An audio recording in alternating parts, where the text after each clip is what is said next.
Bismillahirrahmanirrahim. Assalamualaikum warahmatullahi wabarakatuh. Selamat bergabung lagi-lagi kami ucapkan kepada teman-teman semua di Al-Izzah Arabic Center. Nah, kali ini sebelum kita masuk ke materi di kelas MUP tadi untuk di kelas online, nah kita bakalan belajar dan membahas dulu tentang materi dasar imla. Apa sih imla itu? Imla itu adalah kaidah-kaidah dan metode-metode dalam penulisan bahasa Arab. Nah, imla ini merupakan materi yang sangat penting nih di dalam kita mempelajari bahasa Arab. Supaya ketika kita mendengar bahasa Arab, ketika kita membaca bahasa Arab, itu tidak salah ketika kita ingin menulisnya kembali. Jadi misalkan nih ada yang ngomong bahasa Arab, ada yang berbicara bahasa Arab, atau ada suara-suara yang berbahasa Arab, itu kita bisa memahaminya dan kita bisa menuliskannya dengan benar. Kenapa? Karena dalam bahasa Arab kita salah harokat, kita salah panjang pendek, itu dapat merubah makna. Maka materi tentang imla ini sangat penting untuk kita pelajari dalam mempelajari bahasa Arab. Oke. Nabda bil basmalah. Bismillahirrahmanirrahim. Nah, di pembahasan tentang materi dasar imla ini kita hanya membahas beberapa materi-materi pokok dan materi dasar saja tentang imla. Sebenarnya banyak banget kaidah-kaidah, materi-materi tentang pelajaran imla ini, tapi yang kita bahas hanya materi-materi dasar. Semoga teman-teman semua bisa memahami ini dengan mudah dan bisa langsung mempraktekkannya di rumah masing-masing. Oke. Yang pertama, materi tentang imla ini adalah kita harus mengenal huruf-huruf hijaiyah. Apa? Huruf-huruf hijaiyah. Huruf-huruf hijaiyah itu adalah huruf-huruf dalam bahasa Arab. Jumlahnya ada 29 huruf hijaiyah dari alif, ba, ta, jim, ha, kho, dal, ro, zai, sin, shin, sod, dot, to, zo, ain, ghin, fa, qaf, kaf, lam, mim, nun, waw, ha, ya. Nah, itu tadi adalah 29 huruf hijaiyah. Kita harus tahu, kita harus bisa identifikasi, kita harus benar-benar paham nih ketika kita menyebutkan sin. Sin itu penulisannya bagaimana? Ada huruf hijaiyah itu yang ditulis di atas garis. Ada juga yang dia penulisannya lewat di bawah garis dan lain sebagainya. Semua punya aturan dan semua punya kaidahnya. Nah, untuk aturan penulisan di atas garis atau di tengah garis bisa dilihat di gambar berikut ini.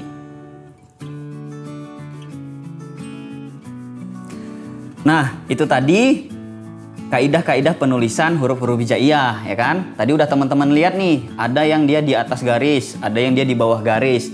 Nah, itu dipraktekkan, dilatih terus, karena karena biasa. Semakin biasa kita menulis, semakin sering kita menulis, maka insya Allah akan semakin bisa dan semakin baik dan bagus tulisan kita dalam menulis bahasa Arab. Nah, selanjutnya setelah kita mengenal nih yang 29 huruf hijaiyah tadi, ada hal yang sangat penting dalam kita mempelajari imla, yaitu kita harus benar-benar paham dan bisa mengidentifikasi makhorijul huruf. Apa sih makhorijul huruf? Makhorijul huruf itu adalah tempat keluarnya huruf. Artinya di mana sih keluarnya bunyi huruf tersebut? Misalkan nih ada ba. Nah, ba itu keluar hurufnya ini dari mana? Apakah dari tenggorokan? Apakah dari lidah bagian depan atau dari bibir? Nah, itulah yang dinamakan makhorijul huruf. Banyak banget cara-cara kita mempelajari makhorijul huruf ya. Salah satunya tentu tadi dengan kebiasaan. Dengan biasa kita mendengar, biasa kita membaca, insya Allah kita pun akan semakin akrab dan semakin paham dengan makhorijul huruf setiap huruf hijaiyah tersebut. Nah, ada contohnya seperti ini, ada a, i, u, ba, u, an, ani, a, naminal, mu, nima, i, an, ani, a. Nah, itu adalah salah satu cara kita untuk mempelajari makhorijul huruf supaya kita membiasakan diri. Ada Misalkan lagi huruf lain, babi, bu, bu, bam, bani, babena, minal, mu, nima, bi, bam, bani, ba, dan lain sebagainya. Kenapa? Karena ada beberapa huruf itu yang memiliki makhorijul huruf yang hampir sama nih. Jadi kalau kita nggak benar-benar jeli, kita nggak benar-benar paham tentang suaranya, tentang makhorijul hurufnya, kita bisa keliru. Yang harusnya dia pakai sin, nah kita nulisnya pakai shin. Yang harusnya dia pakai shod, malah kita tulis pakai do. Kenapa? Karena makhorijul hurufnya mungkin hampir sama. Nah, maka benar-benar kita harus jeli. Nah, berikut ada beberapa huruf-huruf yang makhorijul hurufnya hampir sama ya.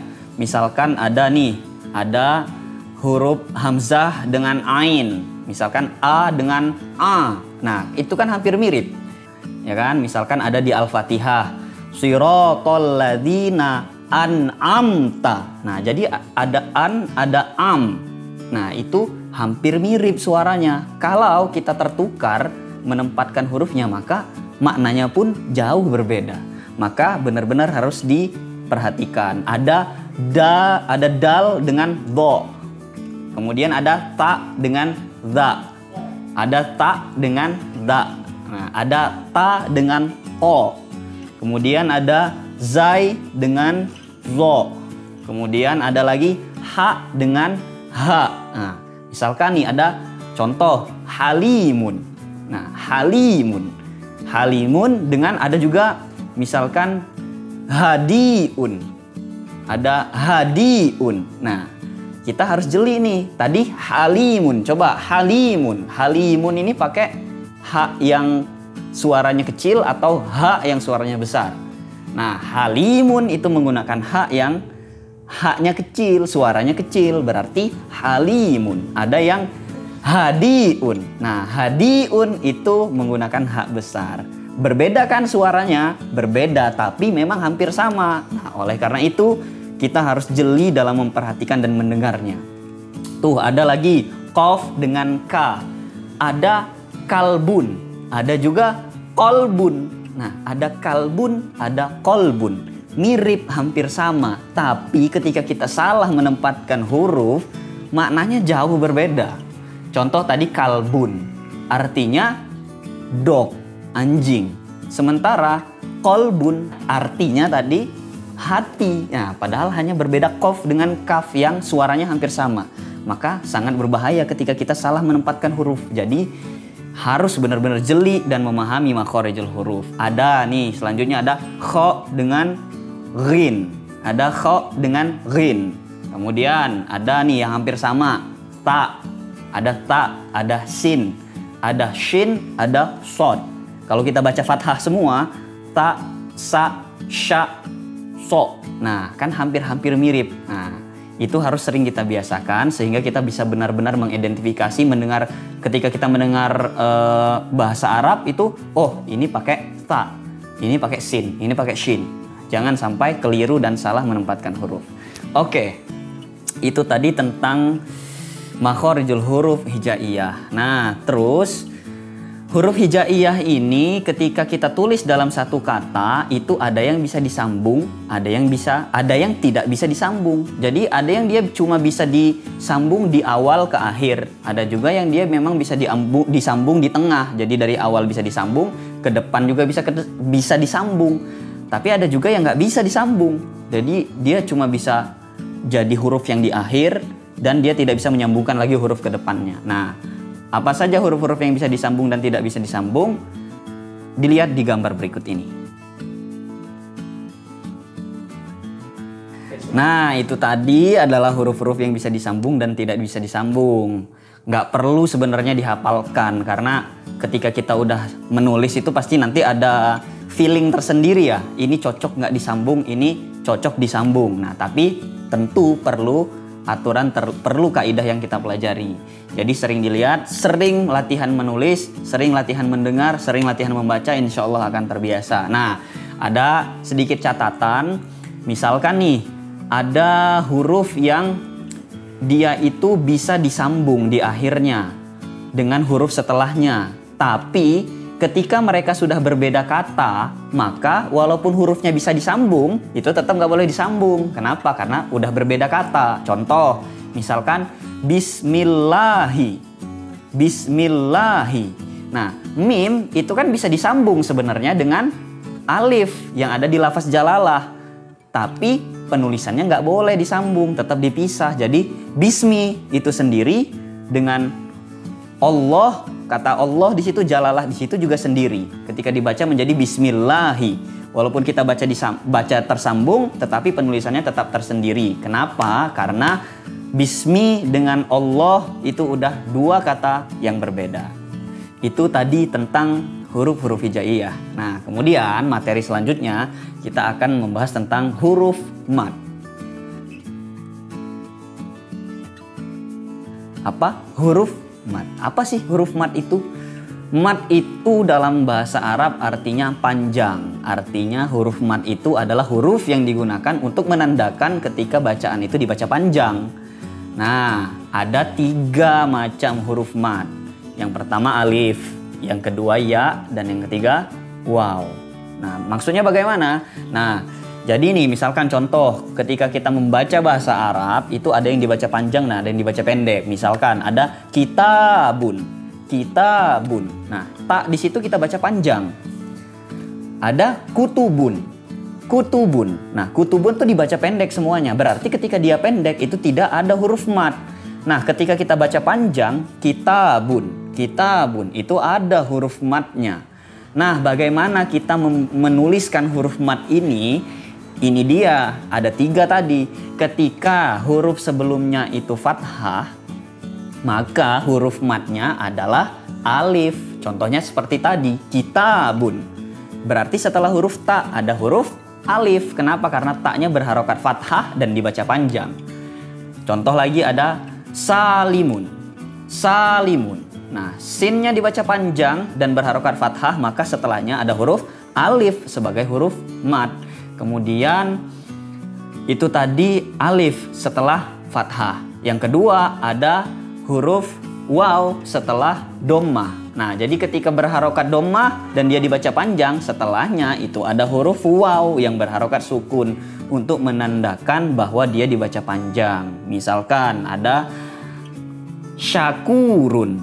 Nah, ada syakurun. Kemudian kubun, kubun. Nah, ketika dia dibaca panjang dan berharokat dhammah, maka setelahnya ada huruf waw. Yang terakhir ada huruf ya setelah harokat kasroh. Nah, jadi kalau tadi setelah fathah itu alif, setelah dhammah itu waw, jika setelah kasroh itu adalah ya. Contoh ada rohimun, rohimun. Nah, jadi ketika kita bacanya itu sudah mengayun, sudah lebih dari 2 ketukan, maka dia membutuhkan huruf mad. Nah, itulah tadi huruf mad. Diingat-ingat dan dibiasakan ketika kita belajar menulis yang bahasa Arab. Kemudian materi selanjutnya ada alif lam ta'rif. Alif lam ta'rif. Apa? Alif lam ta'rif. Apa sih alif lam ta'rif? Alif lam ta'rif ini adalah alif lam yang disambungkan pada kalimah isim. Yang disambungkan pada kata isim atau kata benda ya. Adalah alif lam yang disambungkan pada kata benda untuk menandakan bahwa benda tersebut itu sudah khusus. Artinya benda tersebut sudah ma'rifah. Kalau dalam bahasa Arabnya, dalam bahasa nahwu sorofnya itu sudah ma'rifah. Nanti akan kita pelajari apa itu ma'rifah, apa itu nakiroh dalam materi-materi nahwu dan sorof. Nah, intinya alif lam ta'rif ini adalah alif lam yang ditulis di kata benda atau isim untuk memakrifahkan isim tersebut, untuk menghususkan isim tersebut. Nah, ada 2 macam nih alif lam ta'rif. Yang pertama ada alif lam qamariyah, yang kedua ada alif lam syamsiyah. Sama seperti namanya, ada qamariyah. Qamariyah itu artinya bulan. Kalau syamsiyah artinya matahari. Nah, kalau alif lam qamariyah ini dia itu seperti bulan. Bulan itu ada dan bisa kita lihat. Jadi ketika kita melihat langsung bulan itu nggak apa-apa, dia bisa kita lihat dengan indah, dengan kita lihat dengan mata langsung. Nah, yang nomor 2 itu alif lam syamsiyah, artinya matahari. Nah, matahari itu ada dan ketika kita mau melihatnya itu nggak bisa. Kalau hanya dengan mata telanjang, harus dengan berbagai macam alat. Kenapa? Karena bisa hancur mata kita, bisa rusak.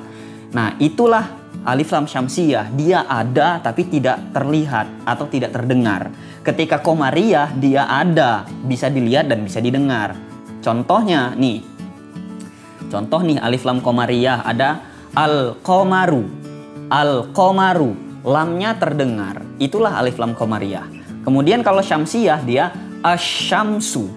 Asyamsu, lamnya tidak terdengar, tapi bunyi lamnya langsung dimasukkan atau diidghamkan ke huruf setelahnya, yaitu huruf shin. Nah, untuk membedakan kapan sih alif lam ini jadi qamariyah, kapan alif lam ini jadi syamsiyah, maka ada huruf-huruf qamariyah dan huruf-huruf syamsiyah. Jumlahnya ada 14, ada 14 semua. Nah, yang qamariyah itu ada 14, ada hamzah, ada ba, ada jim, ha, dan lain sebagainya. Bisa dilihat di gambar berikut. Kemudian ada huruf syamsiyah, itu juga jumlahnya 14, ada dari ta, tha, dal, zal, dan seterusnya. Yang bisa lihat di gambar berikut ini. Nah, contoh-contohnya juga seperti itu. Misalkan tadi qamariyah nih, contohnya ada al-kitabu, al-qalbu, al-qalamu. Lamnya terdengar semua. Maka ketika ada isim yang ada lamnya seperti itu, tentu dia ada alif lam ta'rif. Misalkan kalau dalam bentuk kalimat ya, misalkan dzahaba Muhammadun ilal madrasati. Nah, ada ilal madrasati. Nah, di situ kan madrasah itu kata benda, sekolah artinya. Nah, di situ ada ilal madrasati, ada lam yang terdengar. Berarti itu adalah alif lam ta'rif, ditulisnya sebelum madrasah, dan itu merupakan alif lam qamariyah. Kenapa? Karena terdengar suaranya. Nah, contoh nih yang syamsiyah, dzahaba Muhammadun ila suqi. Dzahaba Muhammadun ila suqi. Nah, Muhammad itu pergi ke pasar. Nah, alif lamnya di situ tidak terbaca, tapi langsung diidghamkan ke huruf sin setelahnya. Kenapa? Karena huruf sin itu merupakan huruf syamsiyah. Jadi dia suara lamnya diidghamkan ke sinnya. Seperti itu. Nah, itulah alif lam qamariyah dan alif lam syamsiyah. Nah, kemudian ada catatan nih, ada catatan penting di alif lam ini.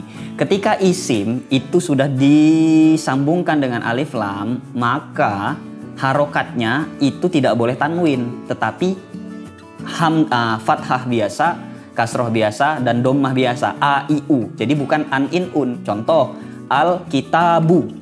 Jadi nggak boleh al-kitabun, tetapi al-kitabu. Nah, sementara kebalikannya, ketika tidak disambungkan dengan alif lam ta'rif, maka harokatnya harus tanwin. Jadi kitabun, qalamun. Kalau udah ada alif lam jadi al-kitabu dan al-qalamu, seperti itu. Ya, kemudian materi selanjutnya ada ta maftuhah dan ta marbutoh. Yaitu ta yang ditulis di atas huruf H ya, yang biasanya bulat, itu disebut dengan ta marbutoh. Kemudian ada ta yang dia ditulis seperti huruf ba, itu namanya ta maftuhah. Nah, keduanya dibaca sama-sama ta, tapi ada perbedaannya nih.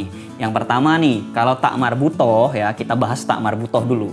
Ta marbutoh tadi yang mana? Ta yang bulat di atas H. Nah, kalau ta marbutoh ini ketika dia berada di akhir kalimat dan kita baca sukun, maka dia suaranya bukan seperti ta, tapi suaranya seperti H. Misalkan nih, madrasatun. Nah, ketika kita baca dia madrasatun, tapi ketika kita wakofkan madrasah. Nah, jadi madrasah. Jadi bukan madrasat, tapi madrasah. Ketika kita baca madrasah, berarti itu adalah ta marbutoh, bukan ta taknis. Nah, kemudian ta marbutoh ini biasanya digunakan dalam isim mufrad muannas atau kata tunggal perempuan sebagai ciri khas dari muannas atau ciri dari perempuan. Contoh apa? Kurrosatun. Nah, kalau udah kurrosatun ini pasti dia ta marbutoh. Kenapa? Karena dia isim mufrad muannas. Kemudian ada tadi madrasatun, ada miknasatun dan lain sebagainya. Itu adalah ta marbutoh. Nah, kemudian yang kedua ada ta maftuhah tadi, ta yang ditulis seperti bentuk huruf ba tadi. Itu namanya ta maftuhah. Nah, ta maftuhah ini biasanya penulisannya itu digunakan di jamak muannas salim dan fiil madi yang diikuti domir. Nah, apa sih jamak muannas salim dan fiil madi yang diikuti domir? Itu nanti kita bahas di materi-materi selanjutnya. Nah, yang penting diingat ketika jamak muannas salim dan fiil madi itu dia pasti menggunakan ta maftuhah. Contoh ada muslimatun. Di situ berbeda muslimatun dengan muslimatun. Kalau muslimatun itu muslimahnya cuma satu. Nah, tapi kalau rame muslimahnya ini banyak jadi muslimatun. Nah, tun yang terakhir itu udah nggak pakai tak marbutoh, pakai tak maftuhah karena dia jamak muannas salim. Nah, selain berada di dua tempat tadi jamak muannas salim dan fi'il madi, tak maftuhah ini juga biasanya dia ditulis setelah huruf yang berharokat sukun atau alif. Contoh, misalkan ada baitun, ada maitun. Nah, baitun, ya di situ berharokat sukun. Nah, karena ya tersebut berharokat sukun, maka bukan menggunakan tak marbutoh, tetapi menggunakan tak maftuhah. Kenapa? Karena sebelumnya ada huruf sukun. Jadi baitun itu menggunakan tak maftuhah. Oke, tadi beberapa materi yang telah kita jelaskan, coba lagi dipahami dan dipraktekkan langsung. Bila perlu sering-sering mencoba menulis, mendengar dan menulis, mendengar, menulis, membaca. Insya Allah kita akan terbiasa dan kita akan memahami makhorijul huruf dan kaidah-kaidah imla tersebut lebih paham. Kenapa? Karena tadi ala bisa karena biasa. Nah, selanjutnya ada materi-materi yang akan disampaikan lagi di part selanjutnya. Syukron.